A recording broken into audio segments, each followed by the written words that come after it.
Ladies and gentlemen, welcome to the Hyperconscious Podcast. Alan, what is hyperconscious? Once you understand why something is the way that it is, now you have the power to change it. Great conversations with great people and great questions are the keys to the kingdom of unlocking your consciousness. Every single action that you do starts as a thought. When you control the way you think, you will control the way you act, and you will control the way you live. That is hyperconscious.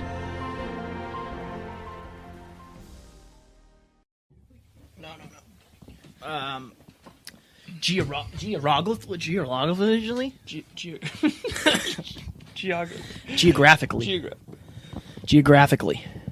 This is cool. So I would say make sure that pretty face is showing. Yes, true. They're going to want to see that thing. They're going to want to see that thing, Alan. That face. You good? Ready?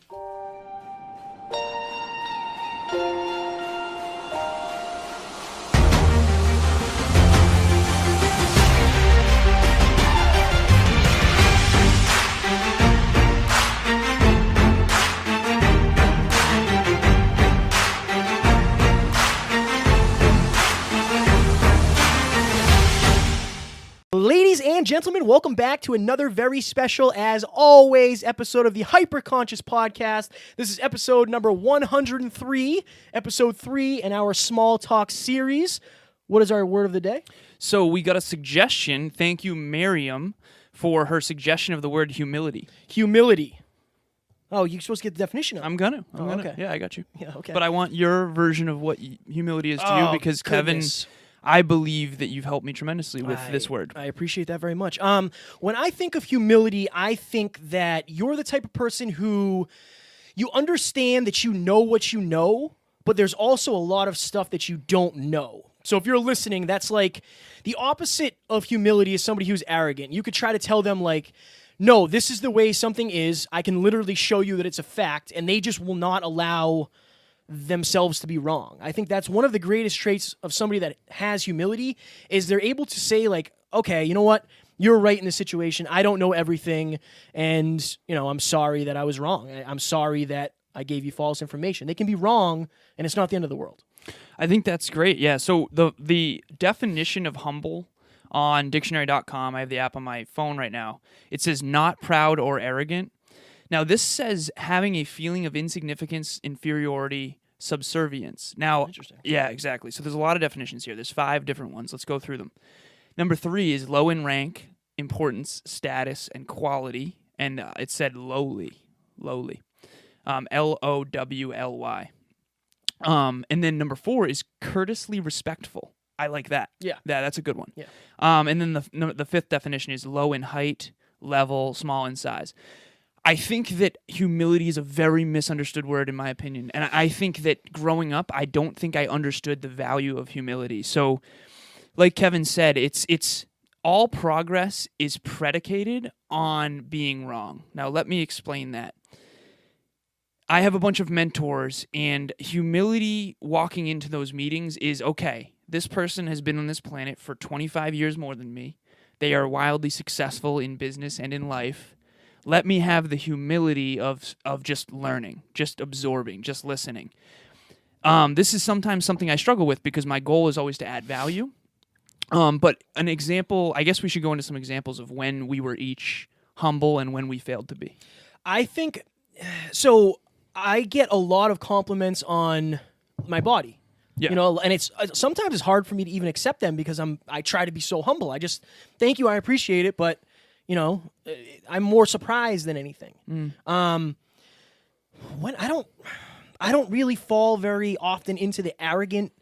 For an example, when Alan and I got back from Arizona, Brennan's event. Yeah, when we got back from Arizona, I had a little bit of arrogance flare up because I had all this newfound confidence that I didn't know where to put. So, I think I thought I was better than I was at the time. That's a good way to put it, thinking that you're better than you are. Yeah. So to bring this into context here, it's like a spectrum. If you picture 0 to 10, and we've talked about this in previous episodes, but I think this will bring humility into context. If you picture the centered person is both self-confident and humble at the same time. A lot of people think that those are diametrically opposed ideas. So one of my greatest strengths, I would argue, is my self-confidence and my optimism. But that can become a weakness if I'm so confident that I don't think I have to put in the work. And that's arrogance, right? Thinking that you can just show up and that you're already good enough just by showing up, I think, is arrogance. I think humility is knowing that showing up is not enough. I have to prep.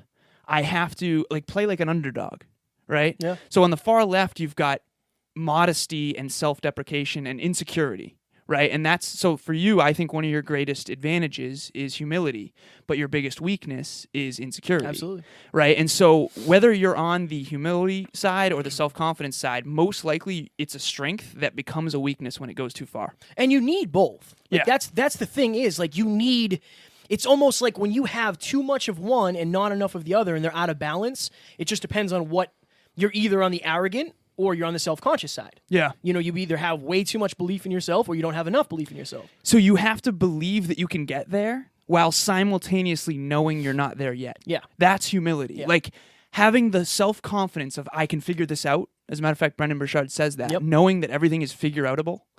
That's the self-confidence piece. But also knowing simultaneously that you're not there yet and that you got to keep fighting. And something we always say is, if you're listening to this, you might understand what I'm about to say because maybe you're going through your own battle, maybe you're going through your own journey, maybe you're chasing your dreams, whatever it may be. But we always say, when you get on this path of growth, this path of evolution, this path of chasing your dreams, life will humble you quickly. Oh, yeah. Can you explain that?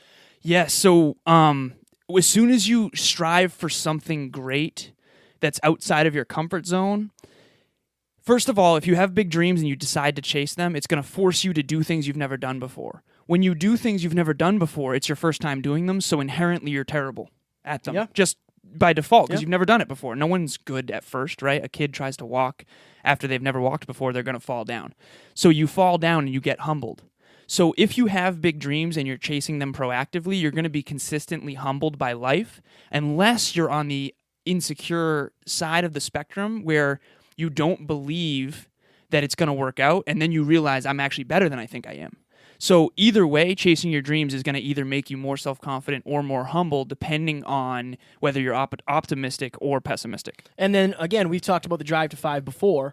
That's where the Drive to 5 came from. It came from me having a lot of humility, but I had a lot of self-consciousness, and I wasn't overly confident in myself. And Alan was very, very confident in himself, but sometimes, like you said, Overly. it could be too much. It could be, at a fault. Exactly. And we're trying to work our way towards the middle, and I think you balance me out just as much as I balance you out. So. It's a beautiful thing, man. So the fitness shows, I think these are good examples. So Kevin competed in a fitness show, and you thought you'd lose, and you ended up winning. I competed in a fitness show, my very first one, and I thought I'd win, and I lost. So it's interesting. So I'm optimistic, and I got humbled. You were pessimistic, and you built self-confidence, right? Yeah. So it's this constant balance of I thought that I would just show up and win, and showing up was not enough. The second show, I was actually a little bit afraid to lose. Therefore, my prep was more on point, and then I ended up winning, which was really cool. So it's this constant balance of humility and self-confidence. And then humility is also there. I think you showed humility in defeat, though, and a lot of people don't. When you lose, the way you react says a lot about you. Oh, thank you. And a lot of people, when they lose, they cannot accept the fact that they lost. Oh, it was because of this. The wind was blowing this way.